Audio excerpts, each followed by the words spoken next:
first of all, Dave, I just want to say thank you so much for being here. It's always a pleasure to see you. I know it's a trip from Thief River Falls, and you have a lot of your team, so thanks for being here. No, it's my pleasure. I've already got multiple pages of notes from the previous two speakers, and I'm sure I'll get a download from yesterday and look forward to taking a lot of those nuggets of wisdom back with me. Okay. Well, let's just start and just get to know you a little bit, Dave, before we get into all of our discussion.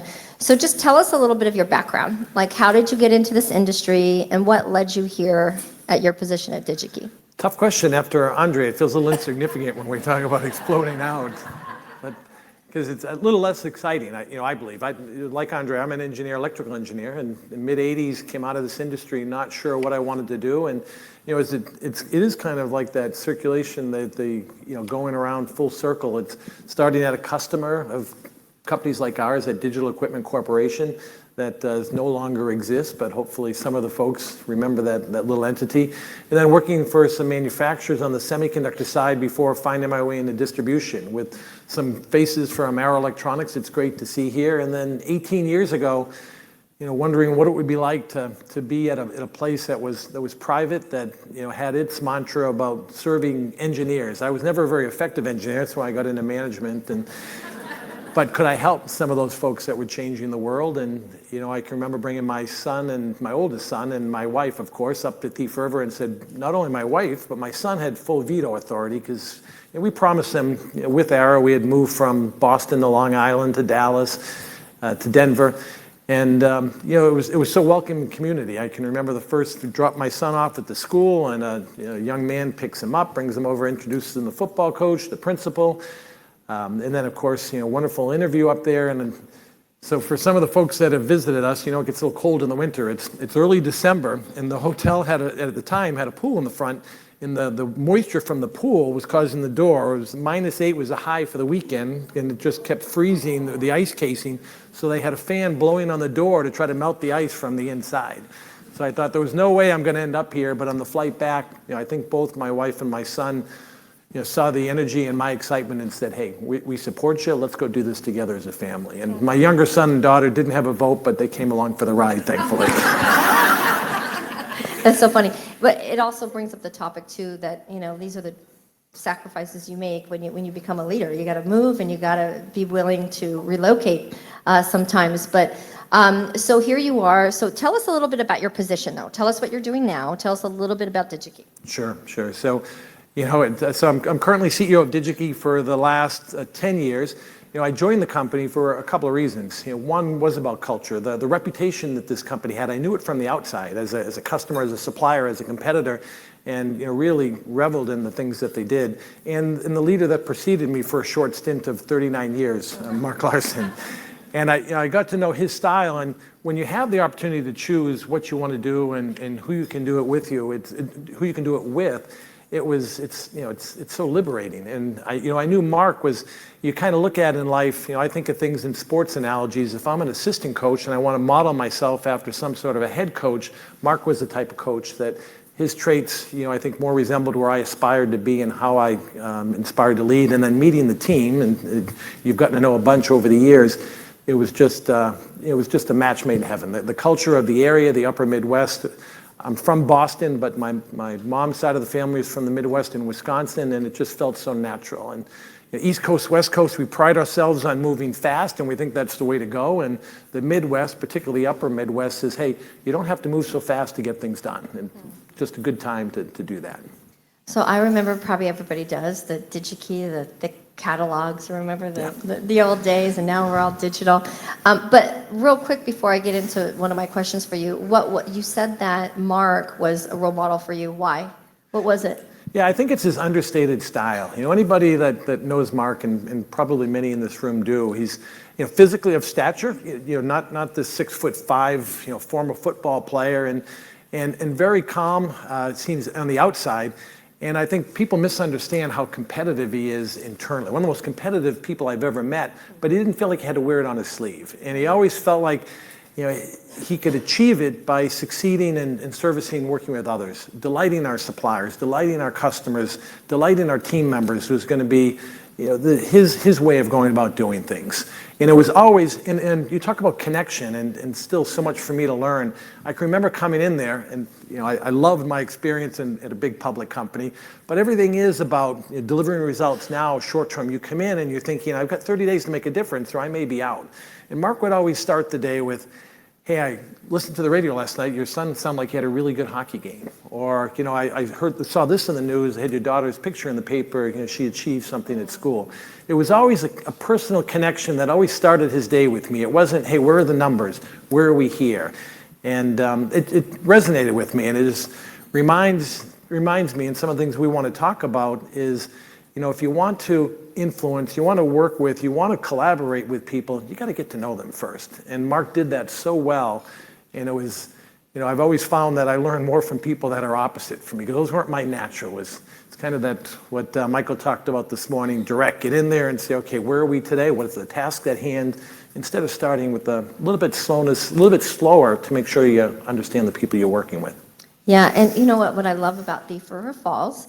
It is the cutest, sweetest town. Like those who haven't, I'm sure most people have been there, but it's one of the only airports you can fly into, and you literally land, and they're like waiting for you with your keys, like, or the keys in the DigiKey van. Like you just walk out. It's just so easy. Everything is that they're so hospitable, and every time I go to DigiKey, it's just that sweet little town. I love it. And they have the DigiKey bucks that you could use all around town too, which is kind of fun. You might want to just say that real quick. We're just excited to get visitors. We don't get a lot of people up there. We're not a destination. But, what Jackie's alluding to is DigiBucks. We decided early on, it was such a key part of the community. An interesting stat is, the last one I heard was 48% of the labor force in the county works at DigiKey. So that is truly symbiotic. We wouldn't be where we are without the community, and we have a responsibility in turn. So for different times of the year, spring, Christmas, et cetera, we give out DigiBucks, a little bit like chamber bucks that have to be spent in the community. So it's rewarding, thanking your team members, but letting that have that extra multiplying effect back in the community itself. It's fun to see even big institutions like Walmart on there. We proudly accept DigiBucks. It's one of the neat nuances. It's super cool. But I wanted to show just a couple pictures, just to bring a little flavor to DigiKey and some of the people, and then we'll get on to some questions. But Dave, I was just going to show a few of these pictures because I'm super impressed with the state-of-the-art facility you all just built. So I don't know if you want to touch on that one real quick. Really quick, because I know we've got some competitors and partners in here, and believe me, their facilities are pretty amazing. Mark understood early on that he didn't want, people I think assume, they make assumptions, and you're going to come up to DigiKey near the Canadian border, and it's going to be a nice kind-hearted folks, but they're going to be a little behind the times. And everything we wanted to show was quite the opposite, that the fact that we are remote meant that you had to work a little harder to get from point A to point B. And so, in the ability to be private, to have an owner that doesn't meddle, or he's the best owner you could imagine, that says, hey, I'm not looking to build an island. He hasn't changed his lifestyle, never been married, no children. So he says, hey, grow a company and create a company and continue to have a company that I can be proud of. And in automation, our customers don't want to pay for waste. So do it right the first time. Do it right so that we can take waste out of the system, so our employees, what I don't know that shows in here is how clean the facilities are, what the break rooms look like. We want the team members proud, particularly the 9 months of winter we have when they come in the building, they get warm, that it's a place that they're happy to be in and be a part of. Well, thank you, Dave.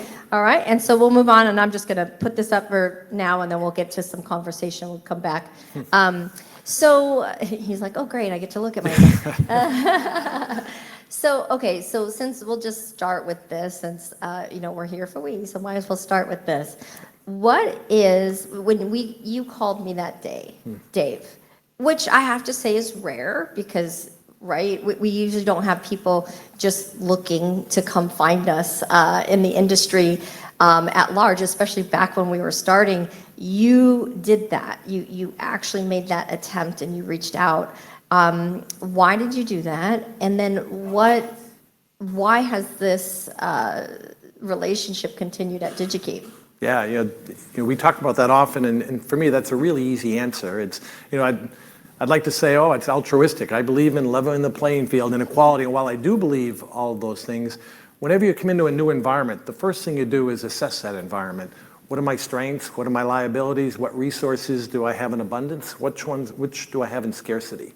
And Mark said the same thing when he handed the reins over. He said, I don't worry about the external world. I don't worry about growth. I worry about us. And I mentioned a little bit about the labor pool. You can imagine that it's fairly finite, particularly in leadership. And when you looked around, you said, well, what are those commodities or what are those resources that are untapped? It was clearly, for me, it was women in leadership. We, unfortunately, and to this day, I'm still not proud of the numbers, we have a higher percent of women within the company. We're about 5,000 employees, and almost 4,000 are in Thief River Falls, to give you some perspective. So we have a large base of very hardworking women employees.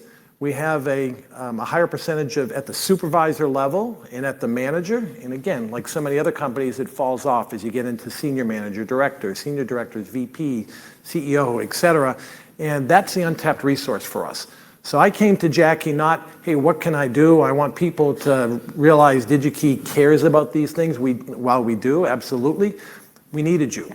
We needed to find a way to not have our women leaders plateau prematurely beyond their capabilities. And so it was self-serving. And I've told you from that day one, I came to you because I needed something from you, from we. You have a bunch of men leaders and you ask men leaders, how are you going to develop women leaders? It's a little bit of a challenge. And so over the years, the resources that we has afforded us, I can remember you had your first national meeting like this, and not dissimilar, probably smaller in size, I think it was around 80 people. We said, we need a chapter meeting. And I want it to be not only DigiKey, but let's open it up to women leaders in the community. And that very first meeting, we capped it at 225. And that's when the light bulb went off that said, hey, there's something to this. And again, the folks from DigiKey that have been here, that have participated as members, they've helped bring that back. To listen to the speakers, to help educate the women, to feel comfortable with some of the topics around, hey, I can remember these statistics. If a man applies for a position, if they meet 3 or 4 of those 10 characteristics, they're in. They're going to apply. And oftentimes for that woman, it's I got to be at a minimum 9.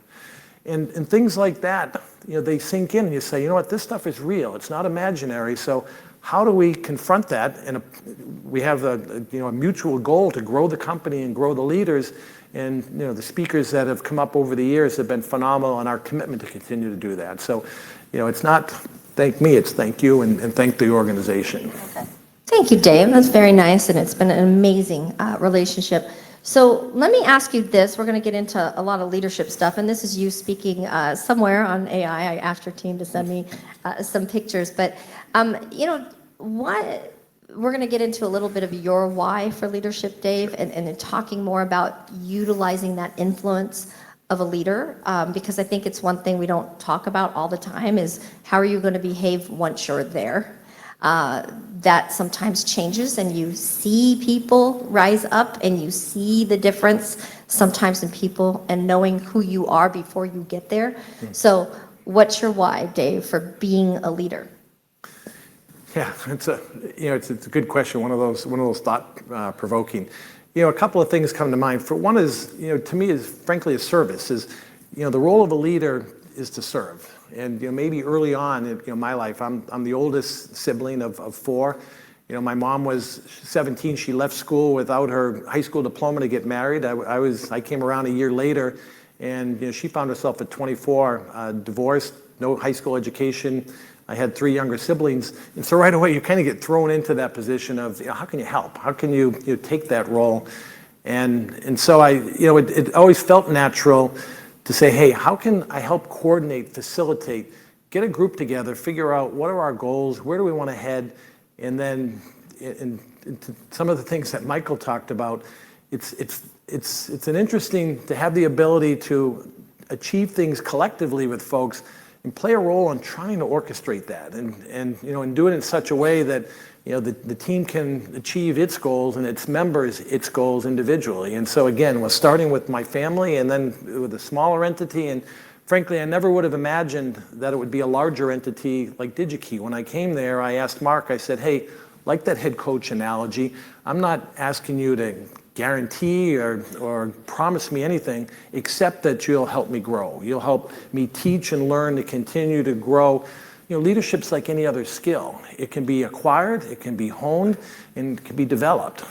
And so I looked at it that way and just marveled in it. I marvel at successful leaders, and I marveled at leaders that failed in trying to diagnose it. Much like Andre was fascinated by the universe, I've always been fascinated with leadership and how to try to be effective and continue to up your game little by little.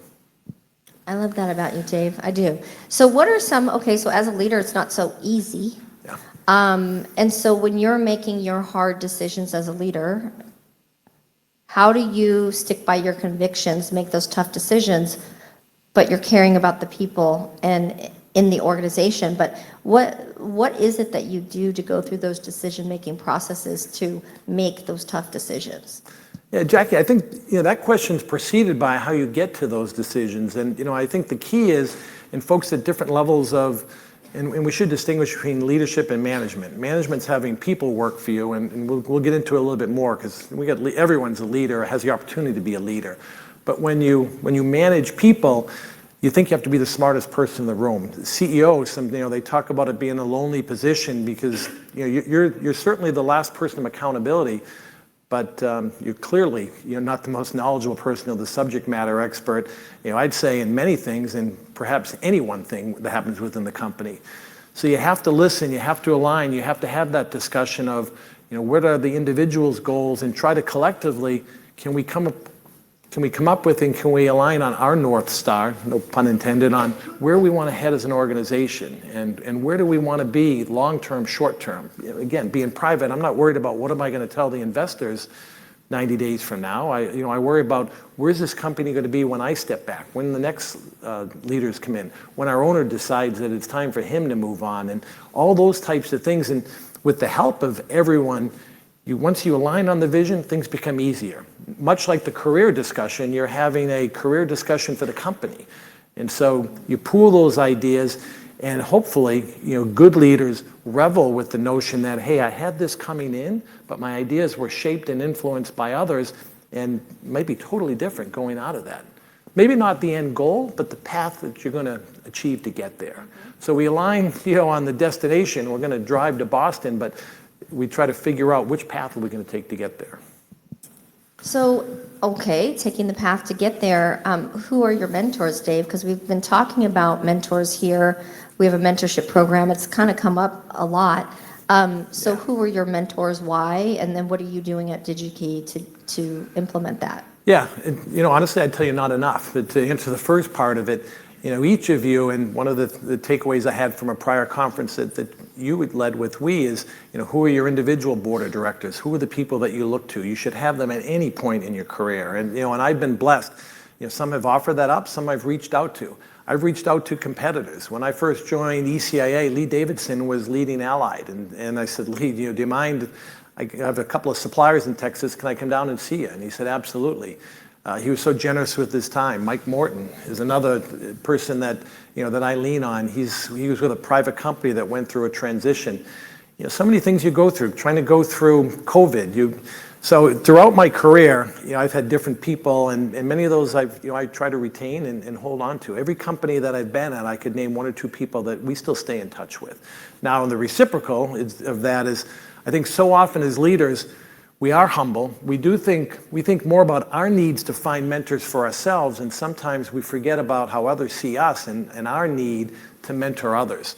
We're either too humble or acknowledge that, geez, I don't know what I have to share, but you do. And that's one of the big messages to our managers and leaders, those directors, managers. You matter. Frankly, you matter more than I do because they interface with you. So there's formal programs. I've been part of that, and then there's been informal. And to date, I'd say we're more informal, but one of the most amazing leaders in our company, well, and Linda Johnston, and she's looking to put more structure and to have that a more sustainable part of our organization. So, okay, so let me ask you, as people are rising up in the organization, where we were talking prior about leadership influence, and what do you feel about that, though? What do you feel about people in a power position utilizing their influence? How do you navigate this in an organization? Like we're talking about here, Michael, of people being entrepreneurs, right? Yeah. So, but how do you bottle that up and make sure that people are actually using their influence in the way and the direction that you're intending for the organization? Yeah, influence is one of those words that's got a couple different sides of that coin, connotations. Sometimes when you first hear it, you think about persuading someone, and, try to convince them to your point of view. I would say influence, maybe the first question you ask yourself is, who influences you? And that gives you a good idea. And I think if I asked any of you that question, you'd name some people, and I'd say why. It would probably start with, I have an immense amount of trust for that individual.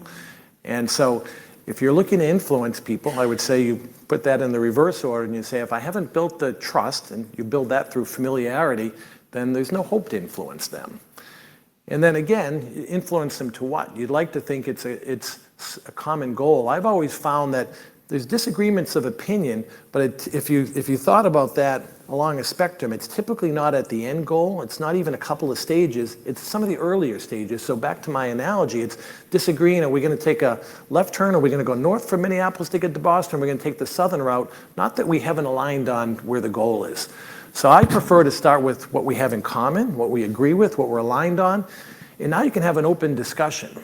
And that's critical, and there's far too little of that today, and we don't need to digress into politics, but people don't seem to want to be influenced. They don't want to come into a discussion with an open mind that says, I have some of these thoughts and ideas and beliefs, but I know they're not all totally mine. You have different ones, and again, as I mentioned earlier, if I can walk out of a meeting learning something that I get a different perspective from, I see it of value, as opposed to, hey, I come in here and I believe these 5 things, and my goal is to convince this audience that I'm right and that they adopt these same 5 things. So back to it. So influence, you have the ability, and again, it's not a title thing. Believe me, there's a lot more folks I think that are effective at influencing the organization, and so when we're going through a major change, we look at cascading messages from the top, but we also look at those key drivers inside of the organizations, those quiet leaders. They may not have a team reporting to them, but you can be darn sure when in the break room, they're the person that they're listening to. Have I listened to them? Do they buy into this vision? Do they even understand this vision of where we're going? Michael talked earlier about the number one thing that most of our organizations are dominated more with rank and file than directors and VPs. So if they dominate the number of folks and their number one care about is stability, well, how do I make sure that I've addressed that and they understand that where we're going is not to threaten that stability? It's complicated, and that's part of this journey. It is. Okay, so I'm just going to pull in some things that we talked about yesterday. Yeah. So we were having a little open discussion, and it did come up about, we're passionate women leaders, just like our male colleagues are passionate, right, about their jobs. And sometimes, we might need to step out of the room and shed a tear. We might be upset, might cry. Is that a big deal? Yeah, I'd say, obviously, the answer is no, it's not a big deal. I think, again, what precedes that is, and I learned this, my takeaway from notes from Michael, he talked about the story of someone with autism, and I'm not, go with me a little bit on this comparison, that we're all different, and we have different ways of expressing ourselves. And I think, as we spoke about that, it happens. To me, it's very comfortable. What I've learned is, and believe me, this isn't a gender thing. My wife will kid at times, and I'll come home from work, she'll say, "Who'd you make cry today?" So, but some of it's out of happiness, out of joy, accomplishing a major goal. Some is concern. Some is some things that have happened at home that are coming into the workforce, and you just quietly try to sit back and listen, which I need to do a much better job at. I took that acronym down there of how to approach that, and just quietly bring the tissue box. And sometimes, to a fault, I feel the need to fill a space instead of just being quiet and listen and let the person, and ask them, would you like to take some time? Would you like a moment? But again, what I really took away from the discussion this morning is, even before that, making sure from the team that you understand, how do you express yourself? How do you show your emotions so that it's not a surprise when it happens? With the discussion on autism, do you mind if I touch you or I hug you? And just getting to know each other in that way. And we've talked about, I remember the summit you came to, and you've referred to it several times when we've talked, as the superpowers of men and women that we talked about. And because we do have different superpowers, and they're good. They're good that they're different, right? So typically men have certain superpowers and women have others. And it's beautiful that when they come together, it's just the magic spot, right? So, maybe you can talk to that, Dave, and just how have you seen that show up in your organization? Yeah, certainly. For folks that don't know what we're talking about, particularly, well, anyone in here, please, I don't know if you've recorded it, but go back, because clearly any of us that have had kids know that two boys are different from each other, two girls, but there are certainly some things, and was it Shauna that I think led that one? Dr. Sean, yes. Dr. Sean? Here somewhere. It was really eye-opening to me because I could relate to a lot of the things, and the beauty of it was it wasn't good or bad. There were just some differences, and her, I think the message was, how do you blend those two? So I'll bring one into action. We build a new warehouse. We spend a lot of money, a lot of technology, and not everything is going perfectly. And we've got really smart people, but getting them to play in the room was challenging. Getting the folks in the PDC, with the folks from the operational excellence, from the software guys that we always like to throw under the bus. And so we had the lack of cohesiveness. So I asked Linda Johnson, who was heading up our global customer service and our executive vice president of operations, but nothing to do with the warehouse. I said, you've been doing this for a number of years. Will you take this role, having the warehouse, operational excellence, the quality team reporting into you? And she said, what are you, crazy? I'm not going to bring any subject matter expertise to that. I said, you're not. The subject matter experts are in the room, but what you bring is a sense of calmness. You approach it. And the things that stand out to me is male leaders like to be risk-taking, like to make quick decisions, and there's a more thoughtfulness, a more, as I mentioned earlier, understanding the players in the room. And Linda's got a bunch of little signs and sayings, and one of them says, are the right people in the room for that discussion? And so she's been doing that for a couple of years now, and it's worked wonders. She didn't say, hey, you know what, we've got to realign this pick-pack station and we've got to do this. But the team worked at a different level. And I had some folks that were skeptical. The gentleman that led the warehouse said, hey, no disrespect, Dave, I love you and I love Linda, but what is she going to bring to the party? And I said, just you hold that question and let's talk down the road. And the team loves her, and we're now looking to put her into another area, help run our transformation office. And I think we're going to pull her away. They're going to be fighting every step of the way, but we'll figure that out. Well, there's two things there. One is that Linda stepped into a big challenge. And so we talked about this as women too, is stepping into those opportunities. Even if you don't know, Mino had addressed this yesterday as well, is just step into that space where you're willing to learn and grow, and you can learn it, right? So Linda did that, and then she also was given the opportunity.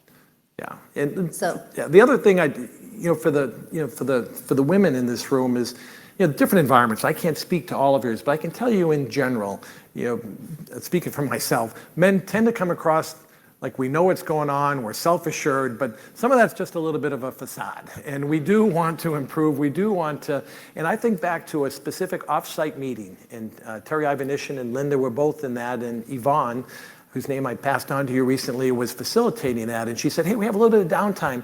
Let's talk about some other topics. How are we doing around gender equality and unconscious bias? And I was like, we got that nailed. Let's go on to something else. And Linda and Terry both said, excuse me.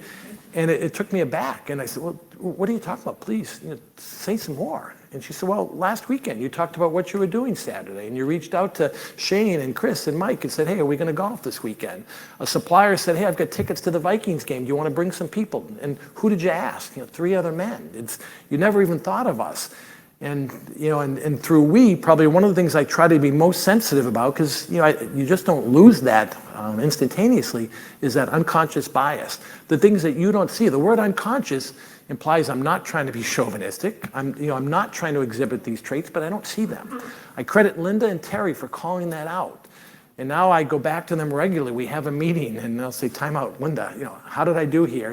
And we've got this comfort level where she's not afraid to tell me, hey, you know what, here's another example where you've got to pull back. When she exposes her leaders, both men and women, to present proposals to me, she says, Dave, stop and listen to the proposal. You're on page 1, right away you're flipping through and you say, can we go to page 17 and talk about that? She says, don't do that. So Linda and others like that are a gift to me, because we all have those blind spots. Again, by definition, that's what it means. You're blind to it. And if you don't have people that there's enough trust where they know they can call that out, it's not only a disservice to you and the organization, but to that leader. So do your best to be the Lindas inside of your organization, not afraid to calling that out. And I'm willing to bet the vast majority of time that'll work out with a great ending. If not, there's plenty. I see some of my counterparts in this room that feel similar to me. Come call us when we have openings, and we'd love to have you part of our team. That was part of yesterday, Carla. You talked about that, right? That was part of the let me, is being honest. And thank goodness that Linda is able to do that. And you see how it affects and helps so many other people when we have that honesty. I think that's awesome. But the other thing too, and we're not gonna spend a whole session on this, but I do think it's noteworthy to say women at large are very empathetic people at large, right? And tend to exude that very naturally.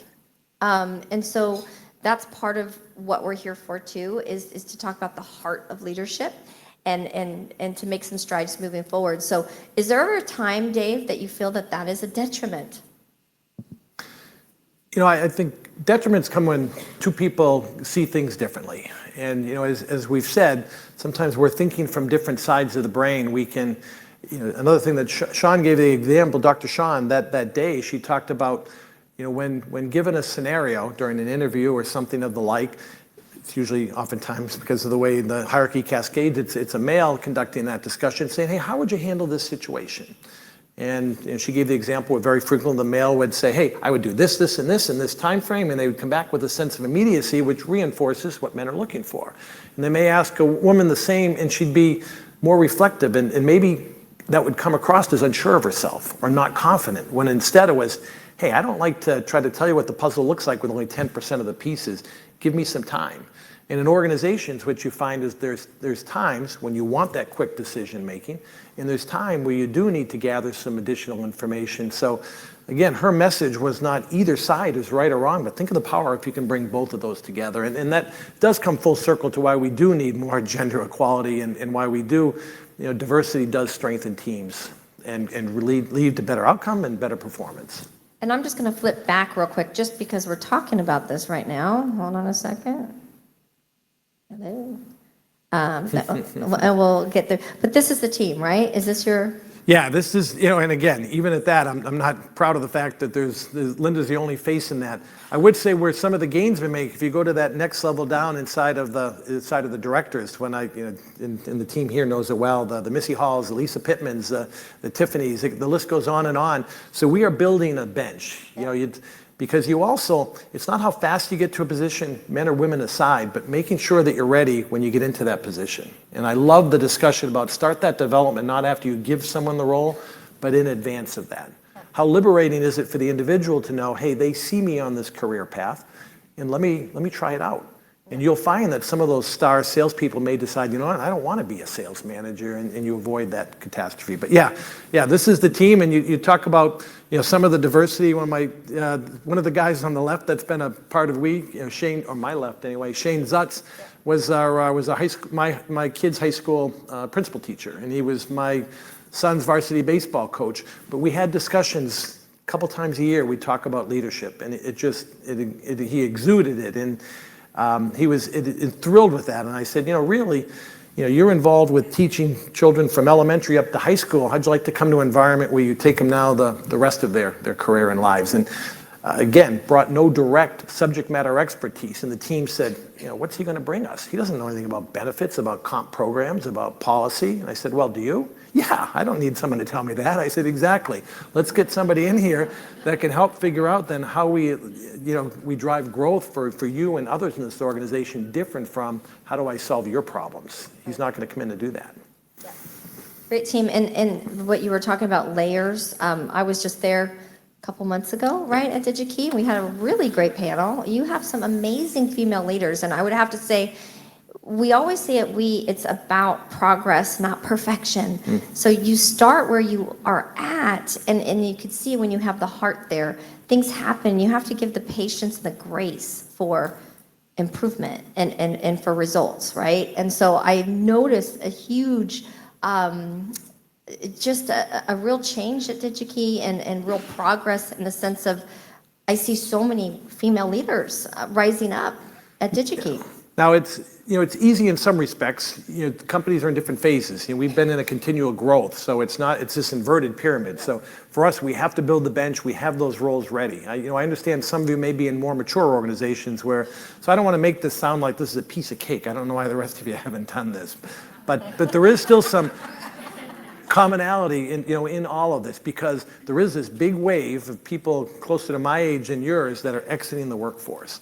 And so I would tell you, regardless of how rigid or structured or lack of opportunity you may perceive there today, that is the biggest fear with me and all executives is, I think the recession in 2009, 2010, and then COVID is pushed. We skipped a generation, and so that natural progression isn't there. So we got to play catch up when it comes to leadership. So, I haven't asked you about this, Dave, but what are some of those suggestions? How do we catch up with that? I think put that discussion in the room. Most companies and most leaders, and I admitted it myself, we think short term. We think about, there's a little bit of an adrenaline rush with putting out a fire. Let's face it, that feels good. I can see, and especially upper Midwest, we don't mind working, getting our hands dirty, but sometimes that's not necessarily the most productive things. Thinking a little bit, we talk about the team, it's great that everyone will pick up a shovel and start digging the trench from here to the ocean, but is that the smart thing to do? Should we instead go rent a backhoe and get that job done in an hour? The cerebral thinking sometimes doesn't occur. So get that discussion in the room. Where are we as an entity? Are we concerned with what happens next? What's the legacy of our company? And where do we want it to be, and what are the risks? And I'd be willing to bet in any one of your organizations, it's going to be that continuity of leadership in some way, shape, or form. So how are we, and the fact that you're here today tells me that you care about that this isn't self-serving. There is an aspect of that, but I bet if I talked with any of you, it'd be more than that. It'd be more, my company, your companies need you. They need you to take these messages away and make sure that they do get heard. So Dave, if we're looking at leadership legacy, and you just mentioned, succession, what's the legacy you want to leave? What does this leadership role mean to you? What is that, and what do you want to impart beyond yourself? Yeah, I was on a plane last night, and I'm typing in, through Copilot. Does legacy have an implication of vainness? And you should ask yourself that. And clearly, I kid with folks and said, I have no illusions that anyone's going to build a statue out in front of the company. It's not about that, but it is about, wouldn't it be nice that you can look back at some point in time, or not, you may be gone, but know that there was some lasting change for the good that happened, that we can, in our case, that we continue to serve customers. All of us in this room, in this industry, we're not the end customer. Our customers do amazing things. They're saving lives. They're going to save the planet at some point once we decide to stop ruining it. And we're helping support that in the supply chain endeavors that we do. That there's a sense of pride. And so what's the legacy? Have you built a sustainable organization? Are our team members? I really it's really up in Thief River. We know that the community has health care. A lot of people's children are going off for further education because of the jobs and the careers that they have. So is that sustainable? Leaders, and it's one of the points we talked about was legacy is not determined in the short term. And there's examples of both. Growing up in my formative years, when you think of leaders, with folks like Lee Iacocca and Jack Welch, and these guys, hey, they made things happen. These guys are icons. Look back now on how history reflects and looks at those individuals. And then conversely, look at others. Ken Olson, my first company at Digital Equipment Corporation. They said Ken missed the boat on personal computers. He believed in mini computers with these terminals that access the data. And I question now that he's long since passed with cloud computing and such. Was he a visionary or was he a dinosaur? So don't expect that your legacy, you're going to retire and they're going to put up a big testament to the successes of Jackie or Dave. But does that impact, does it outlive you? And it's a fun, when you think of it that way, it's aspirational for not just you personally, but I challenge the leadership team. We're given an opportunity in our case of an owner that, I've described him earlier, and we have a runway where, he's empowered us to shape this company the way we choose to. We have the ability with very little constraints to decide what is DigiKey going to look like 2 years from now, 10 years from now, or 25 years from now. And that's what I hope each of you should be thinking in not a vain way. but how would you like, and even if it's not you personally, your efforts to be remembered, or what impact you want your efforts to have, more than you physically? That's a good point, Dave. I really like that. And last, I want to ask you about innovation, because you mentioned our customers are innovating, right? And we're supposed to be innovating with them. And I think you probably laughed at me because I sent you a whole list of the stages of innovation and what are we looking at, things like, and you just summed it up so simply. And I was like, oh, okay, this is a difference of how our brains work. But what do you think about innovation and what we're doing here in this industry? Yeah, innovation, no matter how you describe it, if you're not innovating, you're not moving forward. You're not moving forward, by definition, you're moving backwards. So we have to do it. I like to talk to folks, again, bring some of the simple analogies. Change is a natural part of life. Watch your children. Watch them go from crawling to cruising to walking to running.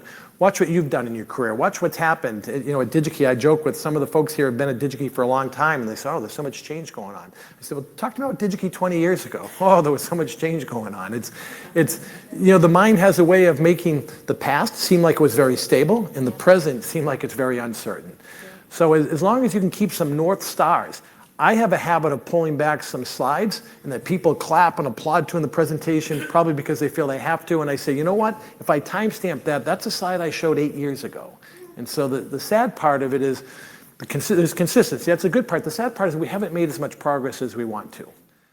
And so how do you get people comfortable? Well, again, it goes back to the trust, which builds alignment to a goal, that builds the ability for them to influence you and you to influence them to come to these mutual visions, and then recognize the milestones along the way. The other thing Linda and others have taught me is, I've always kind of personally believed that, hey, I'll take a nanosecond to celebrate success, but I don't want anybody to get complacent. Let's get that next goal out there. And I've got folks on the team that are wonderful at saying, hey, Dave, we're not going to get complacent. We're not going to feel entitled, but we need to stop, rest, acknowledge the success we've just had. People need that. And we each need different things. We each have different buttons that drive us, and you'll never know all of them. And so again, the more through the diversity in your team, you'll figure out more what your team needs. So we have a panel coming up later that I'm very excited about, and it's our digital transformation panel. But I wanted to ask you, so they're going to address a lot of things in their panel, but do you feel that we are there, Dave, with our innovation in the electronics industry as far as keeping up an innovation and everything that is involved with that? Yeah, nowhere near. And one of my favorite speakers to listen to is sitting over there at the end is Michael Knight. And Michael has done a much better job of staying up with technology. I would say we're about to enter a period with AI, the likes of which we've never seen in our life. When we have guest speakers that come to DigiKey to try to get people prepared for it, they talk about, this is like when electricity came in. People didn't know exactly how it was going to be used, how transformative. So I would say everything we've done to date is preparing for this next round of monumental change. And I've had even some people here already give me some websites or some places where we have a ton of AI programs going on, but it is difficult to keep up with that level of innovation of what it's capable of doing. And the idea of knowledge is power. When I first came into the distribution side of the industry, we thought we were going to get disintermediated. And then when the web came out, and we learned that it was just a shifting, and those that adopt to shifts do well. Well, AI is going to be another monumental shift, and so understand it's a tool in the toolbox. It's not going to use you, you're going to use it. But you better embrace this one, because this one, we're still in the early stages, and remember, there's typically more hype early on, but this is going to be transformative. This is going to be way more than us telling our kids, I remember when I had a Luggable, my laptop computer, or before the iPhone, et cetera. So figure that out. That we talked about hidden figures, and I gave the example to my team yesterday, a different one that we talked about, is to remember when the IBM, for anyone who's seen that, if you haven't, watch it this weekend, the IBM mainframe was going to come in and transform what these amazing women were doing by hand.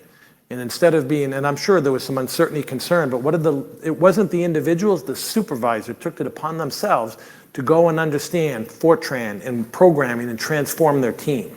So if you're leaders, it's incumbent upon you to figure out what AI is going to be similar to that IBM mainframe and help your team go through that adjustment and figure out how to leverage it. Don't be waiting for the wave to hit you. Be in front of it. Really good point. It should be leadership table top of the conversation, right? So we're getting to time here pretty quickly, Dave, but I wanted to ask you because, leadership is so important. And so as just a human, right, you're a human being and you're a leader.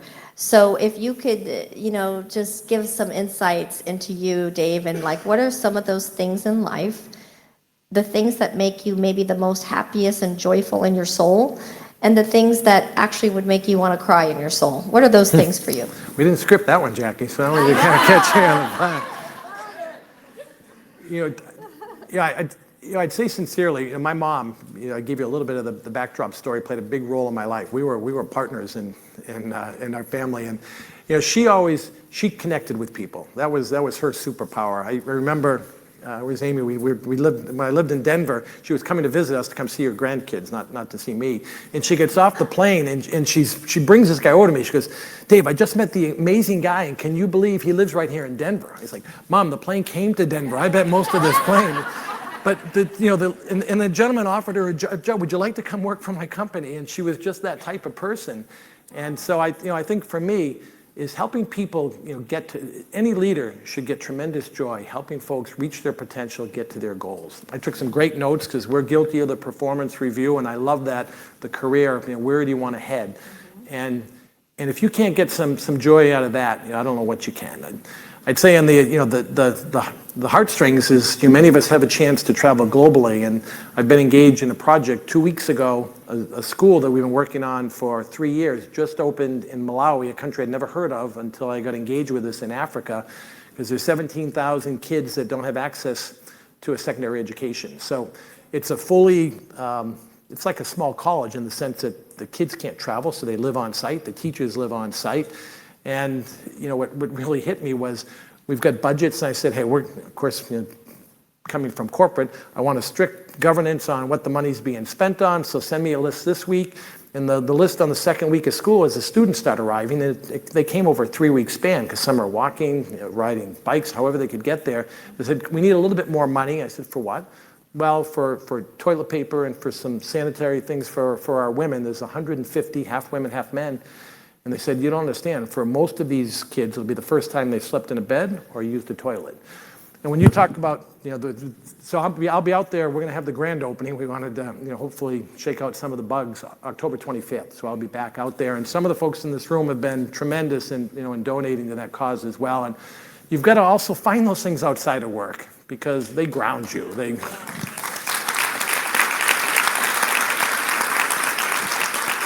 I love humanitarian leaders because that's the goal. And Dave, I love that you're doing that school. And I think, we got to put our heads together, how we just come in full support behind that effort too. I've seen that a lot, and I love that. I've actually traveled to Africa to go visit some orphanages. And so what you're describing, I fully understand so much need.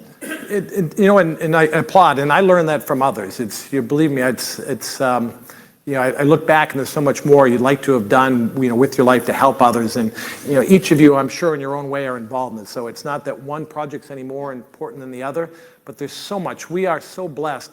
The one thing that I took away, and, I stayed at the Archbishop's trying to be very careful to kill every mosquito I could see in this dormitory with cold water. And I said, when do you get to the point? Because these people are just so happy with having so little.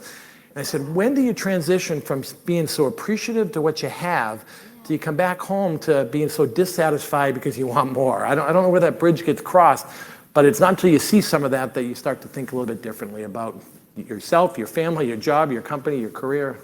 I agree with you, Dave. So I'll just take 1 minute and see. Does anybody have any questions of Dave before we start wrapping it up here? While we have him here, does anybody have any questions? How do you notice when the culture's getting off track? That was really good. It's huge. And, every company aspires to grow, but boy, the challenges that come with growth. We try to do a lot of, we do believe, that's what brought me there. It's just, the community didn't care who I was or who my title was, but am I a good person? Is there integrity? And I tell some of the folks that I'm jealous, I'm envious when they were there when there was 50 people or 100 or 200. They all knew each other. They knew each other's families. They had one Christmas party everybody attended. And so you try to consciously, though, remind folks. We talk about that all the time. We want to continue to feel small as we get larger. So every incoming group that's coming into the warehouse or customer service, those are the two largest areas where people come in. Myself, Shane, the business functional leaders, we meet with those folks. We talk to them. We get to know them. We've got a company culture up there that when we get a blizzard, everybody has a second skill. Mine is picking, because packing's too complicated, and God forbid I go into the receiving area. And people seeing you in there, there's just a connection where it just feels so natural. That was the culture before I got there. And then I meet with the folks. Everyone that retires, it's been there 20 years or longer, I try to have some face-to-face time and say, what's one thing, well, what brought you here? Why did you continue to make this commute? What would you tell me, because people can be very honest when they're leaving, their last day. What's one thing that you would never change, and what's the first thing that you would change? And you get those inputs, and you just listen. And exactly as stated earlier, you don't have to respond, just listen.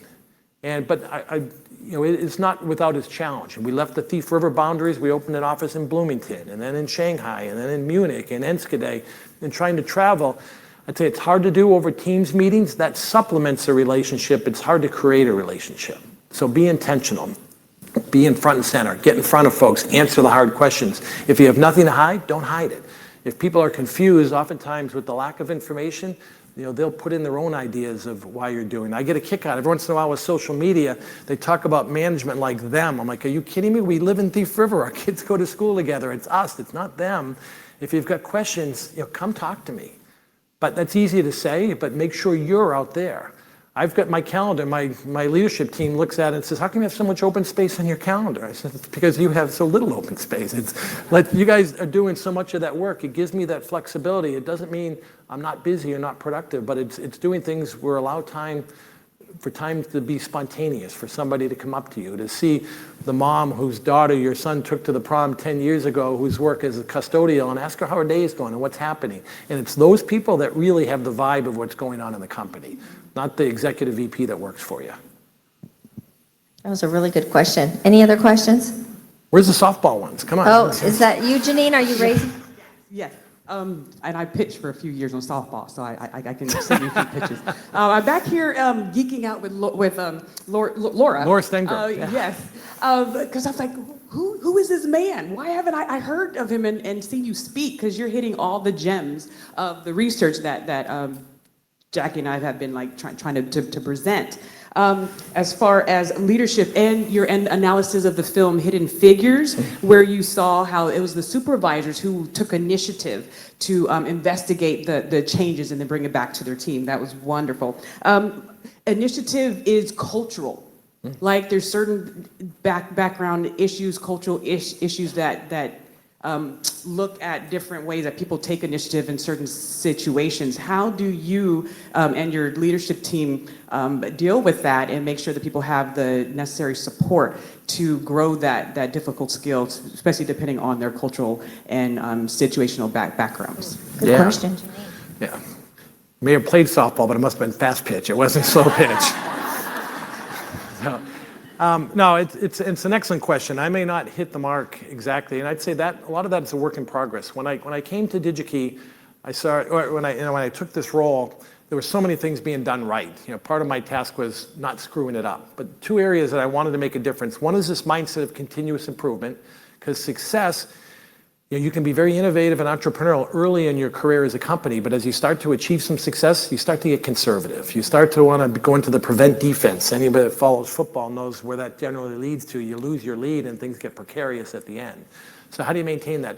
The second was we were very good at training people. We will train folks how to answer a phone within 3 rings, how to answer a question, how to pick apart, how to package it, et cetera.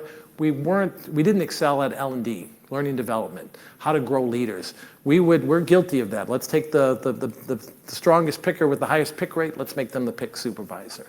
Same thing with IT. Let's take the best programmer, we'll make them the head of that group. So that's still part of an evolution. We took 2 of our leaders, Shane, who's naturally in education, and Linda, she's with her 35 years, and they went off and got some external helping, and we've done it 2 ways. We've tried to raise the tide the baseline across the company, taking things like Covey principles, et cetera. And then we created our own program, our own ALP, an accelerated leadership program where we'd pick classes of 20 at a time. And to date, we've gone through, I believe, 4 of them. It would be it's an 18 months intensive to get folks functionally across the organization. And we'd go through a number of different topics. We'd put them on projects. And the number one benefit was they got to know each other. And so as we started having challenges in the organization, they naturally reached out to some of their cohort partners that were developed. So far from a finished product, but those are the things that and we never deviated. You know, we've had the crazy times of COVID, and then the last couple of years, not so exciting on bottom lines of companies, but some of those things you have to stay the course. And, you know, kudos to DigiKey and to you, Dave, because you're doing it. And, you know, that's the key, is just putting these types of programs, doing these things, making the changes, and just continuing with it. But this conversation went so fast, stay right here, I'm not going to kick you off the stage. But I just wanted to flip through real quick, see some of your team, yay, all this smiling faces here at DigiKey, this one I love, Dave. And I wanted to show a quick video real quick. Oh, and right there's your wife, right? Absolutely. Yes. You mentioned coach, and so this, I think of you when I think of this, so I'm going to play this. Mediocre people don't like high achievers, and high achievers don't like mediocre people, just like our spring practice right now. You know what my goal of spring practice is? Get the right guys on the bus, get them in the right seats, and get the wrong guys off the bus. So one of these days, you're going to be working in an organization, and somebody's going to try to do that to you. So which one of those people do you want to be? Do you want to be somebody they're trying to get off the bus because you're satisfied with mediocre performance? Because you can never have any team chemistry in your organization if everybody's not committed to the same standard and the same things. Wow, very well. And you, Dave, are one of those on the bus with us, and I wanted to take a moment to say to you that we wanted to honor you today with a Spirit of Excellence Award that we're going to, is our first year doing this, and with all the history, the consistency of years over time of you having that spirit of excellence, we just wanted to honor you with this award from We United. So thank you for the leader that you are, Dave. Thank you. Thank you. It means a lot. It means a lot. Thank you. Final thoughts? Yeah, final thoughts is I should be reciprocating, because as I started this conversation, we need you. This isn't about trying, for me, leveling the playing field. It's about getting you in the positions you need to be in our industry. It's not just at DigiKey. You know, you are our future, so make it happen and make sure you clear those obstacles along the way. Every speaker that Jackie brings to the forefront here, or that you listen to otherwise, is teaching you how to do that. So take notes, and I wish you tremendous success.